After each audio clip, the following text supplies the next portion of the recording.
So I'm going to start off by taking my 2 squash and I'm going to put them in the oven to soften them up.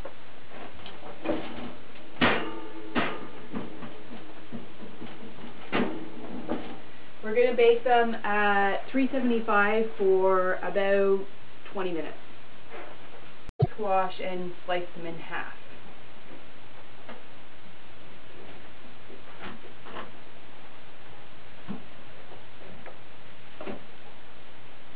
Once you get them open, you're going to see all these little strings inside of here, strings and seeds and whatnot, and what you can do is just go ahead and scoop those right out.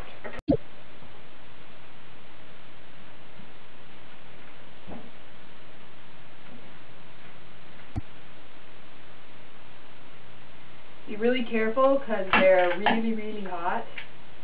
You don't want to burn yourself. Once you're done removing all the seeds from the squash, what you're going to want to do is lay them face down into these pans.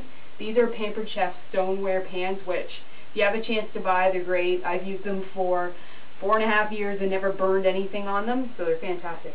Now I'm going to take the squash and put it back in the oven, and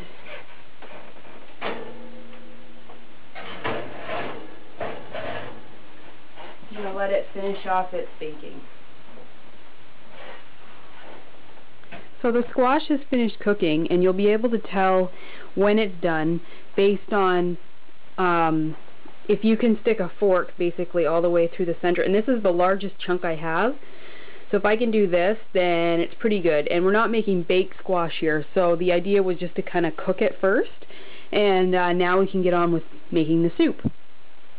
You're going to add a couple of tablespoons of olive oil and a small onion to your pot, so you can start that off first. We're going to just put that on to about maybe a higher heat, between medium and high. Put it on that. And then we're going to let this kind of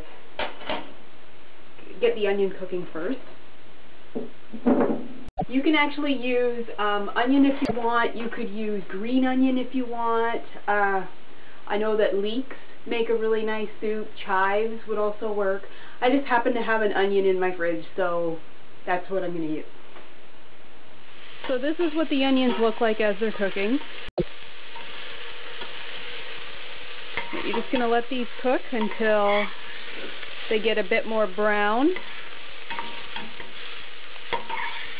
just so that they're cooked through and not raw. Okay, so this is basically what this should be looking like. You can see this, they're darker yellow now, and you can see some of the tips are starting to kind of go a bit browner. So that's about. Now we can add the squash.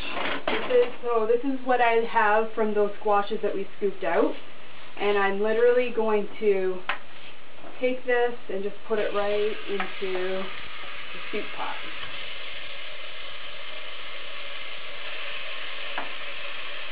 And next I'm going to add a couple cups of water.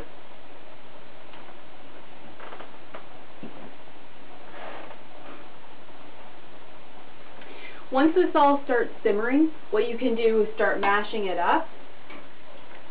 And because you've already baked it and it's nice and soft, it should just start mashing up as if you were making mashed potatoes. It's basically the same consistency.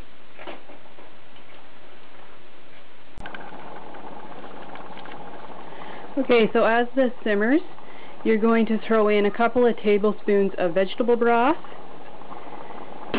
and about a half teaspoon of cinnamon, a teaspoon of curry, and a couple teaspoons of salt.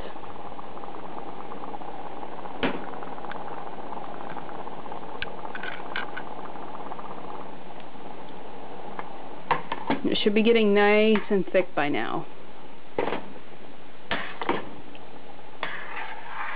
Okay, so what I'm going to do now, that my soup is nice and thick, it's all well boiled together. And I should mention that you can actually turn down the heat. If it's getting too like bubbly and it's bubbling over, don't feel like you need to keep the heat high. Just turn it down until, you know, it's a workable level. That's fine. So I'm going to take my spoon out And I have this little mixer, which has been really handy. Again, this is like a $10 appliance that you can get at any Walmart, Zellers, wherever. And it actually makes this kind of project really easy. So instead of having to transfer this into something like a food processor or something like that, and you have to do it in small amounts, this actually makes this job really easy. So I prefer to have this soup not really chunky, so I probably do this more than most to get it pureed.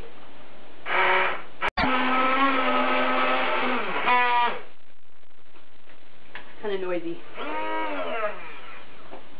Okay, so my soup is almost ready, so I'm getting ready to want to serve it.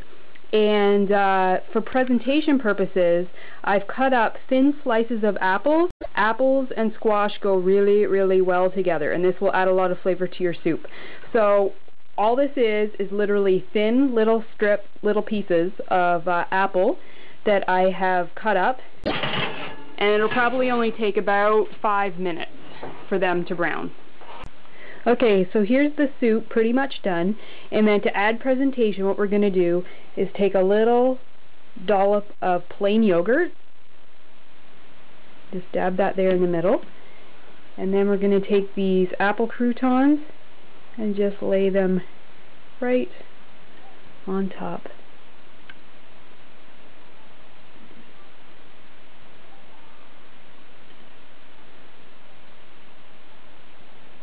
Just like so. Very great.